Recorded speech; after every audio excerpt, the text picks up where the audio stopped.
Viewers, आप सभी का मेरे YouTube channel Pooja's story corner में स्वागत है। पिछले एपिसोड में आपने देखा कि रजनी की माँ रजनी को लेकर जब गांव पहुंच जाती है तो गांव वाले उसे गांव के अंदर जाने से मना करते हुए कहते हैं कि रजनी की जांच की जाए कि वह पवित्र है या नहीं।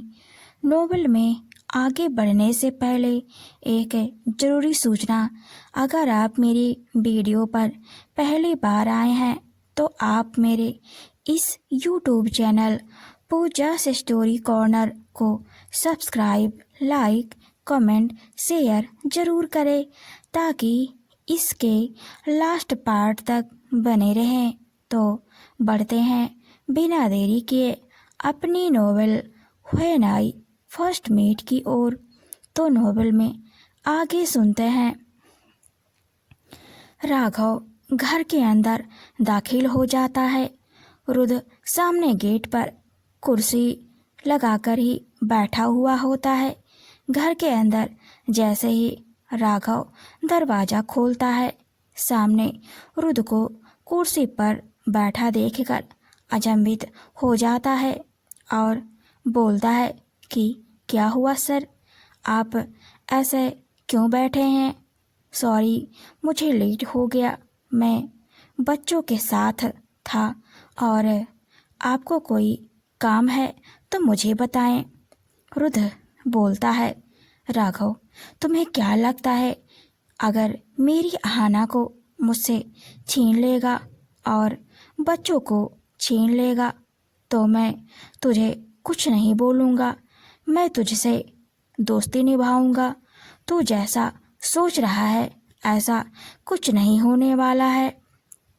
रुद्र कुर्सी से उठता है और राघव का कॉलर पकड़ लेता है, बोलता है, मैं चाहूँ तो तुझे अभी इसी वक्त मार सकता हूँ, पर मैं तुझे नहीं मार सकता हूँ क्योंकि अगर मैंने तुझे मार दिया तो अहाना के अंदर मेरे लिए अगर थोड़ी सी भी प्यार मोहब्बत जिंदा होगी तो वह भी अभी मर जाएगी और मैं ऐसा नहीं चाहता हूँ।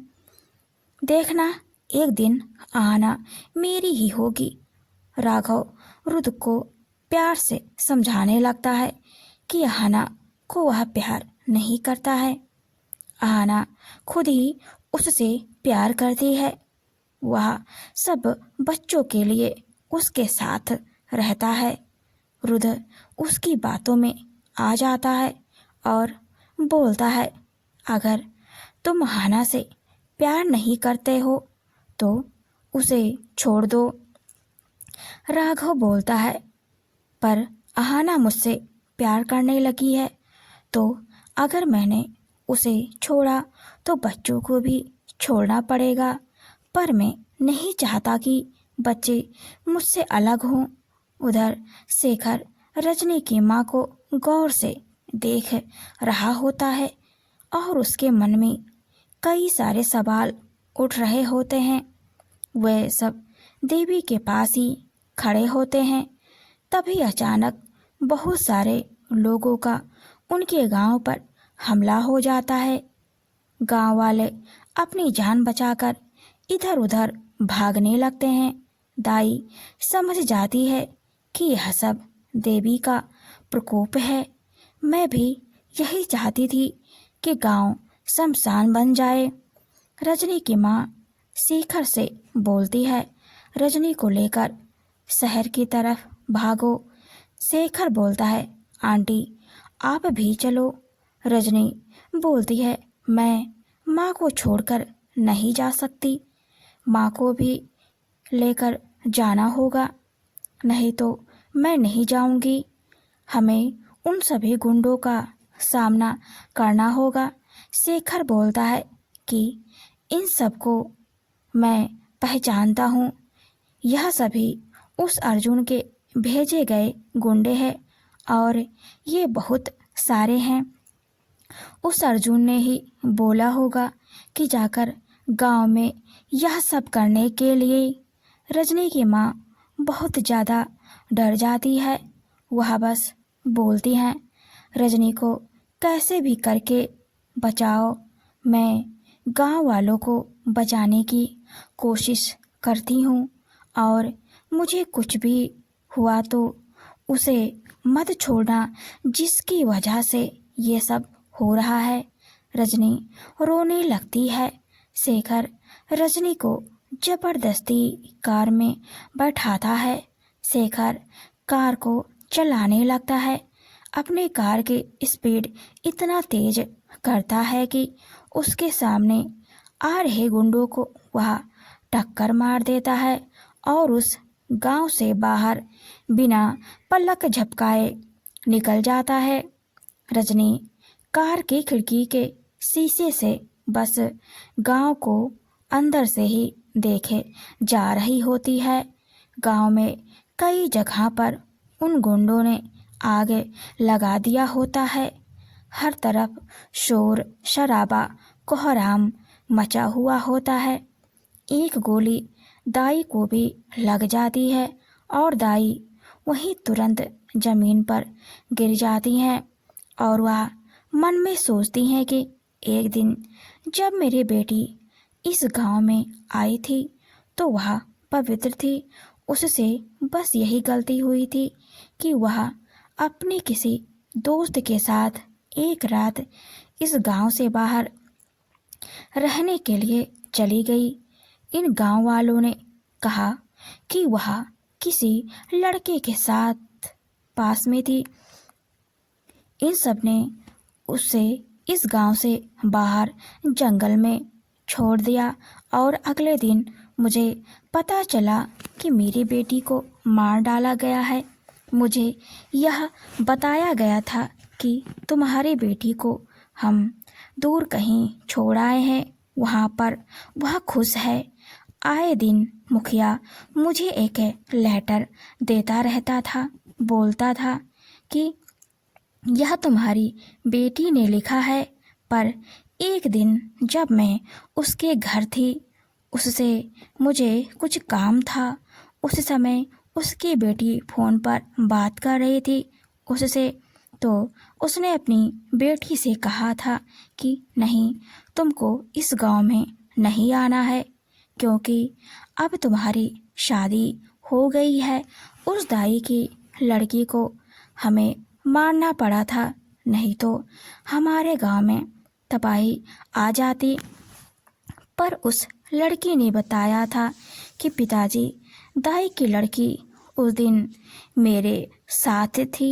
मैं पास के हॉस्पिटल में गई हुई थी तो उसके पिता ने बोला कि तुम हॉस्पिटल क्यों गई थी। मुखिया की बेटी ने कहा, पिताजी, मैं आपको बताना चाहती थी पर मैं डर गई थी और आपसे बता नहीं पाई कि मैं और मेरे पति शादी से पहले ही एक दूसरे को जानते थे।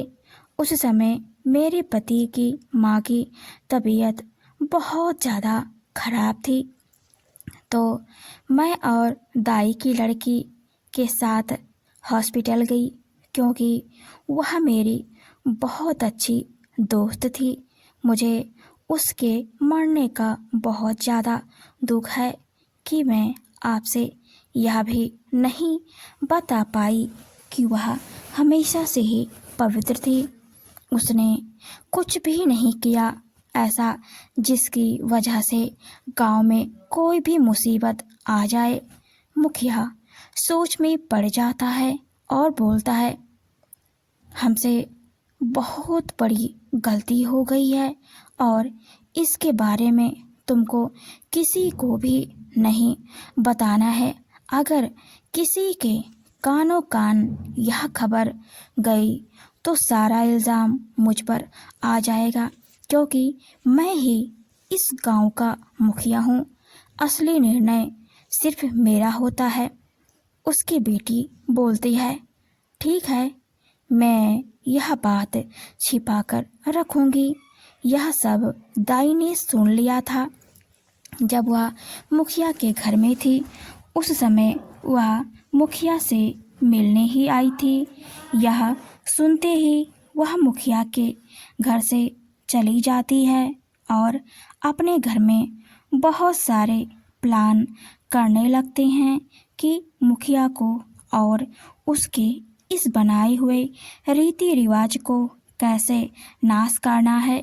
वह सोचने लगी और उसे आज मौका मिल गया।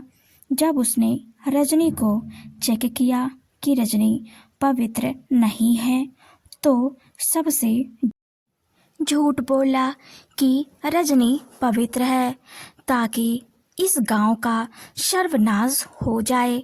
भले ही दाई ने अपनी जान दे दी पर उसके हिसाब से यह है कि देवी माँ ने इंसाफ किया। पूरे गांव में लाशें बिछ गई है, कोई भी बच्चा से लेकर बूढ़ा तक कोई भी नहीं बचा है। पूरा गांव जल रहा है। रजनी की माँ को भी एक गोली लग जाती है, वह वही दम तोड़ देती है। मुखिया को उन सभी गुंडों ने एक साथ गोलियों से छलनी कर दिया होता है। शेखर रजनी को लेकर जंगल में पहुंच जाता है। उसे जंगल के किनारे पर एक बहुत बड़ा बिल्ला दिखता है।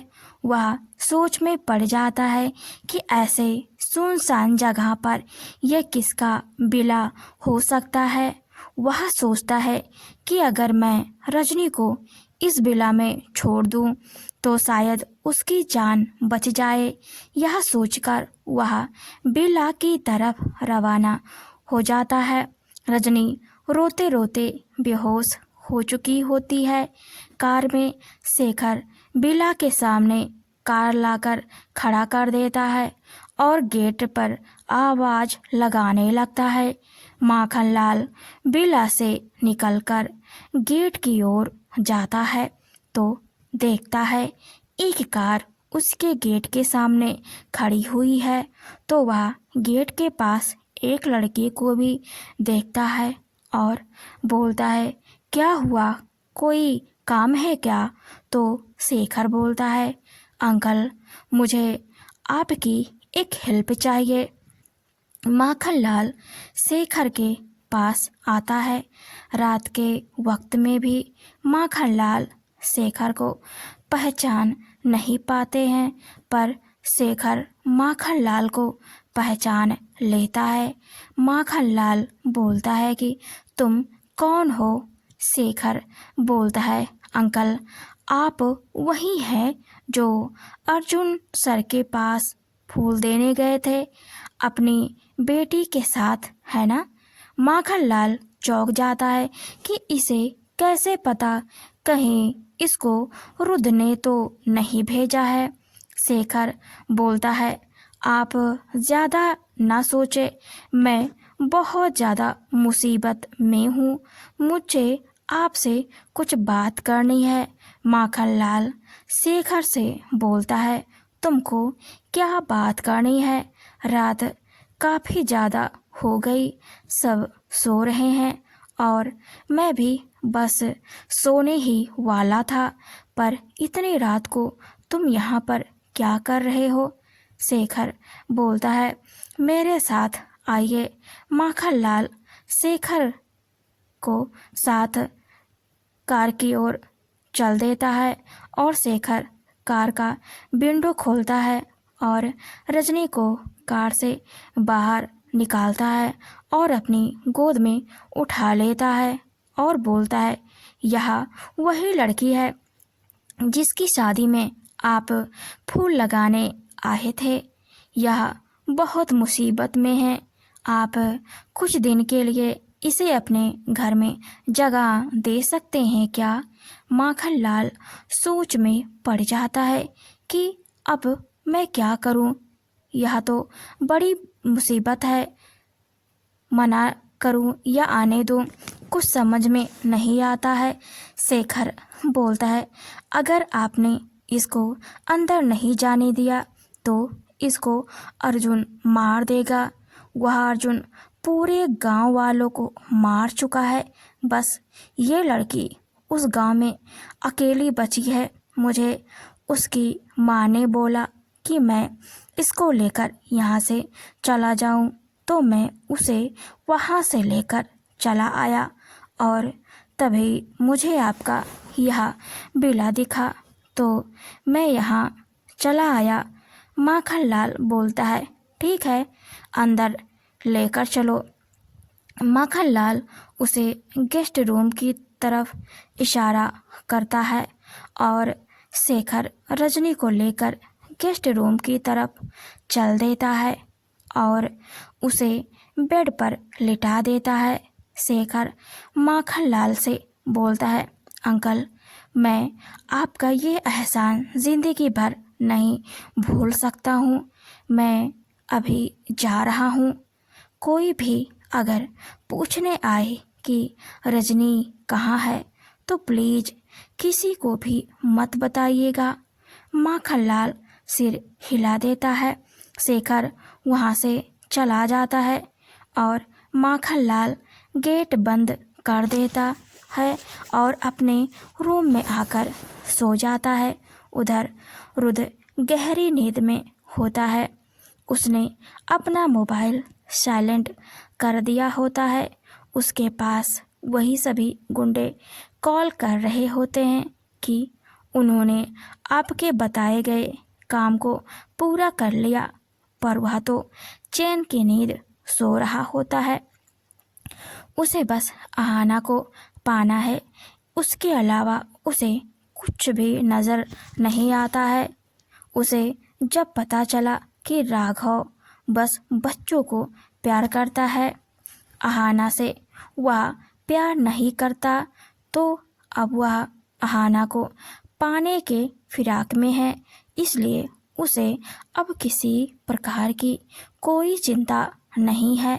बस अहाना का दिल किसी भी तरह से जीतना है। सुबह हो जाती है। शेखर रुद्र के दरवाजे के पास आकर खड़ा हो गया होता है। रुद्र दरवाज़ा खोलता है तो सामने शेखर को खड़ा देखकर बोलता है, तुम रजनी को लेकर उसके गांव गए थे? इतनी जल्दी आ गए? शेखर कुछ भी जवाब नहीं देता है। रुद्र बोलता है, तुम मेरे बॉडीगार्ड हो और तुम मेरे गुलाम हो, तो मैं तुमसे कुछ भी पूछूं तो तुम्हें जवाब देना ही होगा। शेखर बोलता है, उन गांव वालों की क्या गलती थी कि आपने उन सभी को जान से मार दिया? आपको मेरी नोवेल कैसी लगी मुझे कमेंट में ज़रूर बताएं। आगे नोवेल के नेक्स्ट एपिसोड में हम देखेंगे कि क्या इसके पीछे सच में रुद्र है या उसके साथ कोई साजिश हो रही है। अहाना क्या करेगी राघव का सच जानकर? अहाना रुद्र को अपनाएगी या नहीं? तो बने रहें मेरे YouTube channel Pooja's story corner पर। Thanks for watching. Keep supporting.